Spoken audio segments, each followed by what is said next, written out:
I got 15 job offers as an 18-year-old just by sending cold emails without sending any applications online. And since then, I've helped over dozens of students land roles for themselves doing exactly the same thing. And the biggest mistake that I see so many people making is getting an AI to write their email for them. Because people have realized that the portals are a dead end, the job boards, there's nothing on there, you're just competing with thousands of other people, and to go direct is much smarter. But they get AI to write their emails, and they use stuff like this. We take a look here. We're going to be reviewing it. We're going to be reviewing it, and I'll show you what is good, what isn't good, and what works better instead. So we'll start it from the subject line. So interested in opportunities at your company is boring. Doesn't stand out. No one's going to want to open it and read it and see what you have to say. So I'll cover at the end what works better instead. But for the moment, just know this is boring. It's not personal, and it doesn't give them any reason to open it. ChatGPT does something good because they use the hiring manager's name. I would often say don't reach out to hiring managers and instead target firms that don't have an HR function, and instead go direct to a CEO, a C-suite, or other top senior executive that isn't going to have any other gatekeepers in the way. If you reach them directly, they can decide if they want to speak to you or not, at which point you can then take it from there and have a call with them, pitch yourself, and land an offer. So put first name is good. Hope you're doing well. This is really boring again. They've seen this dozens of times today. This is the most boring standard opener, and it doesn't really earn its space.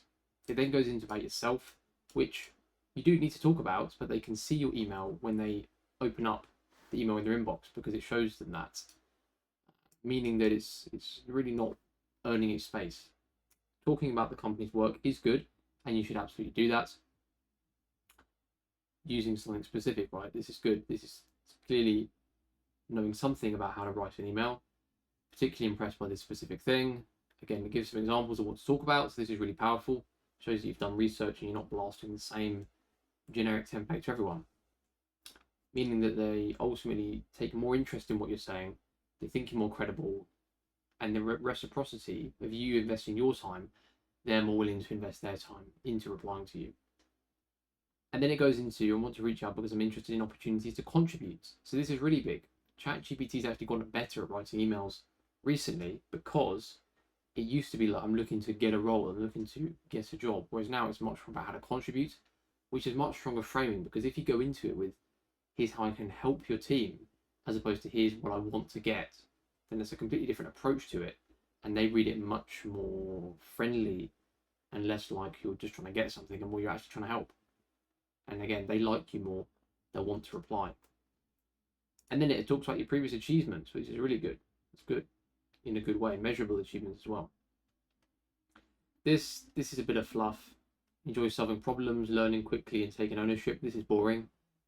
Anybody can say that, but unless you can actually show it, which you would have done previously, then you can take this out.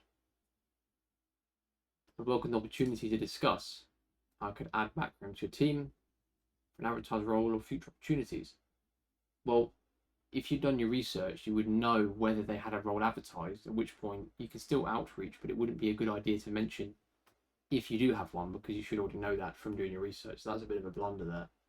Future opportunities, that's okay, but it's much more about be clear in the initial email when you're available. Like, I'm available this time, I'm willing to contribute. What kind of work do you have going on? Can we make this a thing? Attach the CV. You do not want to do this because attachments tank your deliverability, which is essentially how effectively your emails reach the inbox of the recipient. And so if you have a lot of attachments and also links, then you're not going to get into the inbox, they're not going to see you, and it will be much less effective. And again, it loads up their responsibility to find a time.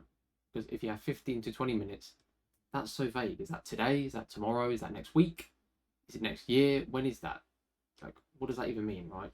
You need to give them either times you're available or offer a small next step, such as sending over your CV, sending over a report or a bit of work.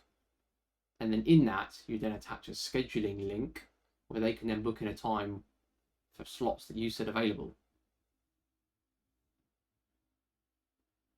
And then this is a bit of a weak ending.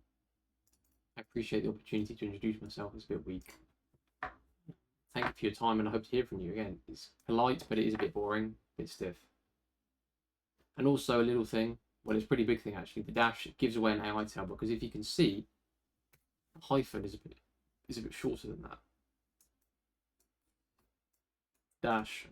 Most people don't use dashes in regular writing, so if you do use it, then it shows you've used AI, which again isn't a great look. You want to show that you've written it yourself and you're authentic, and you can write effectively without any assistance. Really, that's really what you're trying to show. You can absolutely use AI, just make sure to take any dashes out of it and clean any AI phrasing out of it. Then again, it uses the LinkedIn profile. This isn't ideal. We really want to be minimizing any links, just having a completely text, no links or attachments, and keeping it super clean. So there we go. That's what's wrong with the ChatGPT email. Then if we look over at what a good one looks like, I drafted this a bit ago, and it shows the point well. So there we go. So this is the subject line. So this is based around the company. So the Northgate mandate would be something that the company recently did that is relevant. It's obviously a thing they're working on, so the reader is going to know what it is, at which point they'll be like, okay, they've clearly done their research, they're worth opening. It's a bit of a curiosity open loop, because they just said that. They haven't closed the loop, so they're thinking, oh, what do you mean about the mandate? Maybe it's important, maybe I should read it. At which point they click it and they see it. So again, hi James, this is good. No like massive long name, just hi first name. It's keeping it clean, keeping it respectful, and also friendly. It's not dear either. I think that there's AI use dear. Hi, no, AI use hi as well. So don't use dear, keep it casual and friendly, really.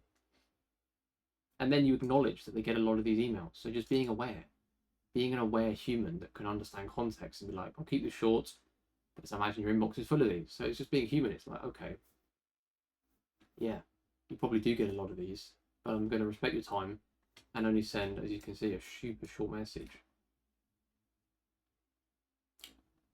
Yeah, so this is really an example of a base that you can build your own email off of. So I wouldn't necessarily copy this verbatim. However, you can really build on it and use your own experience to enhance it yourself. So again, this is specific, right?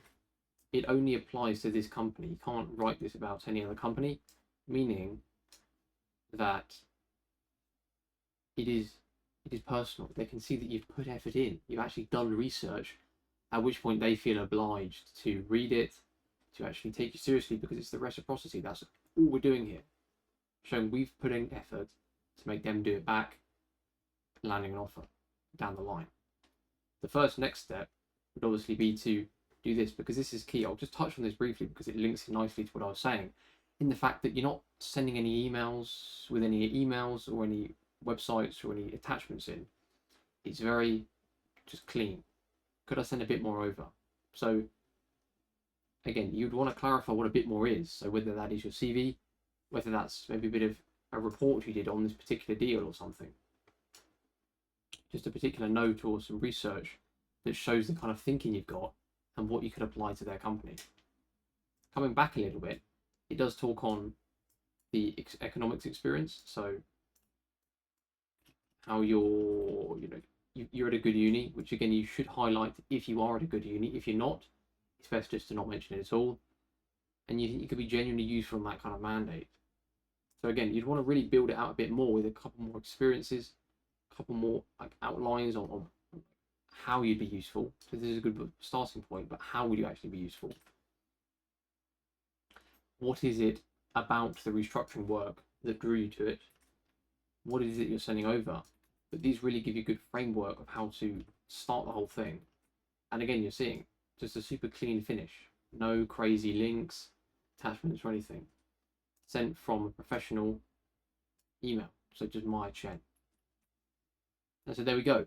If you do those things, make it a bit more like this, a bit shorter, bit clearer, because again, it should be under 150 words in total. And this one is definitely more than that. So take away from this is that make shorter emails that are much more personal, calling out specific things that make them want to open the email in the first place, because that's key. You need to get the open. Don't have any links or attachments because they kill deliverability, meaning that your emails aren't going to get seen. So instead of trying to send more, just make the ones you are sending high quality. And if you do that, you'll be able to secure offers easily, just as I did to secure 15 in my first year of university. See you in the next video. Don't forget to subscribe. The next one, smash the like button and hit the bell icon and all those good things. Take care.